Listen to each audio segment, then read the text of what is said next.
Tropical cyclone Owen unlikely to intensify to category 2 status and should adopt a westward track sometime today while weakening. Welcome to a further update on the cyclone from Force 13.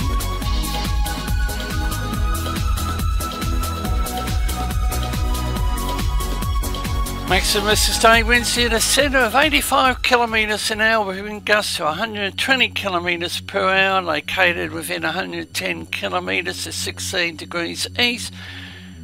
Correction south, 156.2 degrees east at 670 kilometres east of the Willis Island, 1120 kilometres east of Cairns, and movement east-southeast at 8 kilometres an hour. Here's the latest track from the Bureau of Meteorology. Now we have a look at the life of the cyclone. Joint Typhoon Warning Centre has maximum sustained winds 45 knots, gusting 55 knots.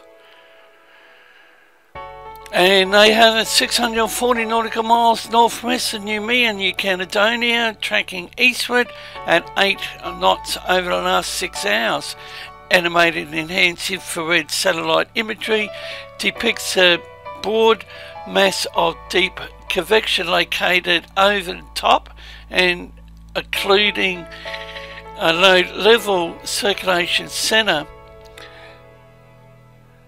The majority of the deep convection lies poleward and eastward of the low-level circulation due to strong westerly shear. Initial precision is based with high confidence based on the animated infrared and a 91 gigahertz SSMIS microwave image. Now here's the track from the Joint Typhoon Warning Centre. 05P has continued southeastward in a weak steering environment between a subtropical ridge to the east and another steering ridge located to the west over Australia. Now we have a look at another satellite view of the life of the system, followed by the latest NOAA floaters. Environmental analysis reveals the system is located in an area moderate to high, 20 to 25 knots vertical wind shear, and is tracking through an area warm. Sea surface temperatures around 28-29 Celsius. Sea surface temperatures and upper level analysis reveals that the system has a robust poleward outflow channel. However, there's no outflow due to a point source north of the system. The cyclone is expected to drift slowly southeastward over the next few hours, and within 12 hours it's expected to turn back to the southwest as a subtropical ridge to the east builds in and becomes the dominant steering mechanism.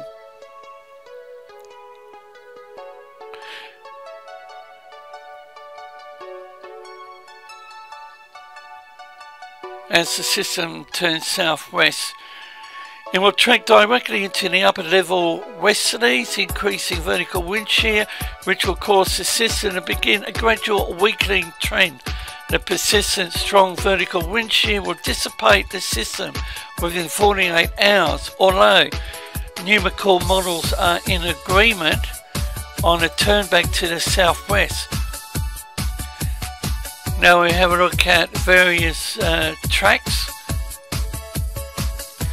These fields depict a binary interaction with the second circulation that forms to the northeast beyond the 48-hour mark, and the Joint Typhoon Warning Centre's track is placed near the multi-model consensus with an initial southeast track direction.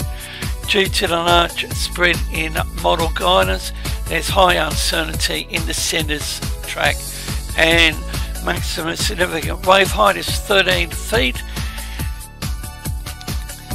And late cycle intensity guidance.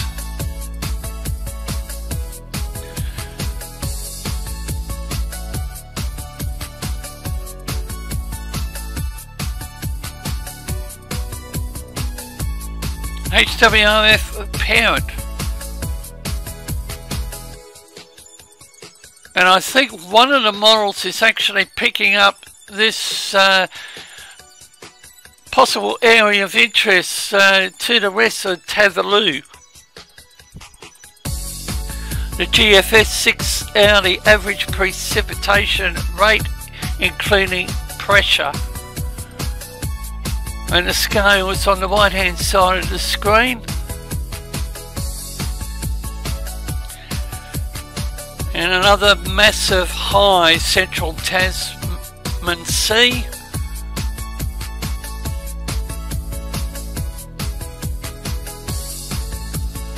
The Navy's NavGem, it's actually picking up that second system. And is Owen going to get absorbed, or the energy, into that possible second system? Now we have a look at the Vanuatu Met Services service chart.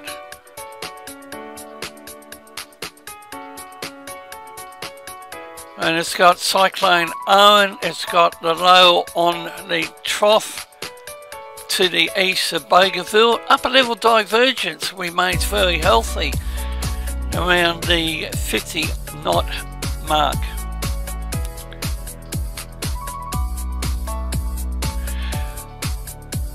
And down here in the southern hemisphere, especially to the east of my location, wind shear across the entire Coral Sea basin makes it a very tricky and unpredictable basin for forecasting. Now we have a look at winds 400 up to 950 millibars. And again, the 850 millibar vorticity.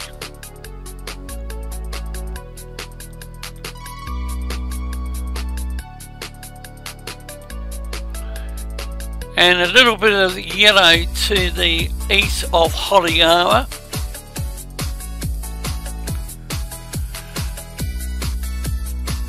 And a pivotal weather website, the GFS total accumulated precipitation. The scale is at the bottom of the screen, and what I look for in this graphic is the area in yellow through to dark brown.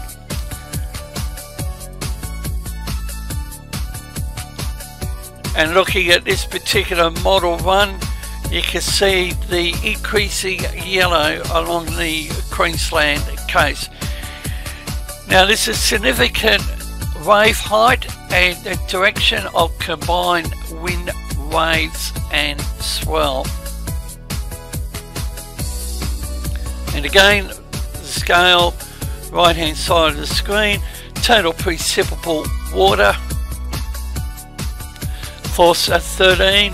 We'll continue to bring the latest information on this system, and if it's not posted to the main channel, please subscribe and monitor our AU Oceania channel, and bye for now. You can follow Force 13's outlets, the website force13.com with the latest. You can also find our YouTube page, you're probably there already, but if not, subscribe if you haven't so far. You can also find our Facebook page, Force 13 all in text, and it's at Force 13 on Twitter if you'd like to get in touch with us on there. You can also help the project become even better by enjoying the benefits of patronage. You can find out more information about how to become a patron and what those benefits are at patreon.com/Force13. You can also add Force 13 on Skype and Fool 13 at extension 9094 on Discord for tropical weather chat.